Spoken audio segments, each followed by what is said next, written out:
Why do we love Sonic the Hedgehog? A simple question, right? Between countless games, comics, movies, and TV shows, the blue blur has been a staple of entertainment for decades now.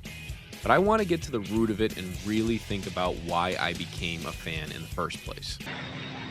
We have to go back!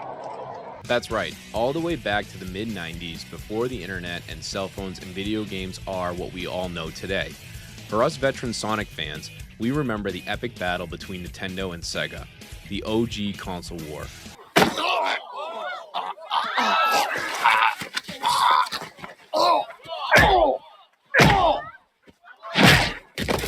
I think you've had enough.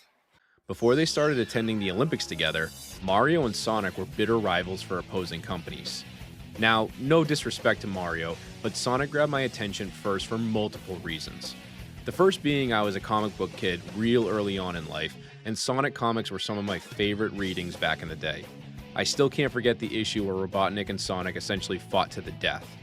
Secondly, Sonic's cartoons were must-watch TV for me on Saturday mornings. The fact that Jaleel White voiced Sonic still blows my mind all these years later. Did I do that? And lastly, my very first video game ever was Sonic & Knuckles for the Sega Genesis, which interestingly enough turns 30 this year. God, I'm getting old. But this game blew my mind. The colors I was seeing, the music was incredible, and I had nothing to compare it to because again, it was literally my first video game ever. Let's fast forward a little bit. I collected all the Sonic games I possibly could in the 2D era, but times were changing. Technology was advancing. No, not that advanced. Relax, Skynet. Hasta la vista, baby. 3D gaming was emerging, and with it came the likes of Super Mario 64. Full disclosure, this game made my jaw drop. I figured we had reached peak video game performance when you could actually grab Bowser's tail and 360 his ass into bombs. So long, Bowser! Then along came what I considered the game changers, the Sega Dreamcast and Sonic Adventure. Sonic had taken the plunge into the 3D world just like Mario. It was amazing. Sonic could talk, he could race orcas, and he could use a new ability called the homing attack. Remember kiddos, this was the 90s. Simple stuff was a big deal. I was certainly obsessed with Sonic up to this point from his 2D days, but Sonic Adventure blew the doors open on my expectations of what Sonic was and could be. He had attitude, he was fun, and through everything, he didn't give up and would always do right by his friends. To me, he was the perfect representation of a role model that could also be your best friend. Now, the argument can be made that since then, Sonic and his games have had their fair share of swing and misses. In particular, Sonic 06 and Forces from what I've heard.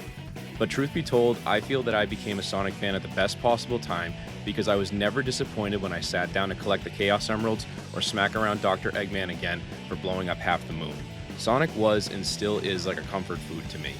All these years later, and I still get chills when becoming Super Sonic and fighting Perfect Chaos or the Bio Lizard. Let's return to the present, shall we? I will admit that being the big Sonic fan that I claim to be, I fell from the wayside for a bit and missed out on games like Lost World, Forces, and even Frontiers. I know, for shame. Shame! Shame! Unfortunately, when you get older, life can get in the way sometimes. But I promise to rectify things and use this channel to return to my Sonic playing ways. I'm currently playing through Sonic's history. In case you guys are interested in more videos, I'll be sure to leave some links at the end of this one. Before I go, if you've made it this far, do me a favor. Think about why you love Sonic. What are some of your favorite memories you'd love to revisit? Or maybe you don't love Sonic. Maybe you did, but he just disappointed you too many times for you to forgive him. Regardless of your reason or feelings, let me know in the comments below. I'd love to hear your thoughts on Sonic or your own personal history with him. And please join me in begging Sega for Sonic Adventure 3 already. I hope you enjoyed this video, and I'll leave it to my favorite blue hedgehog to put it best. Hey, I'll play with you some other time.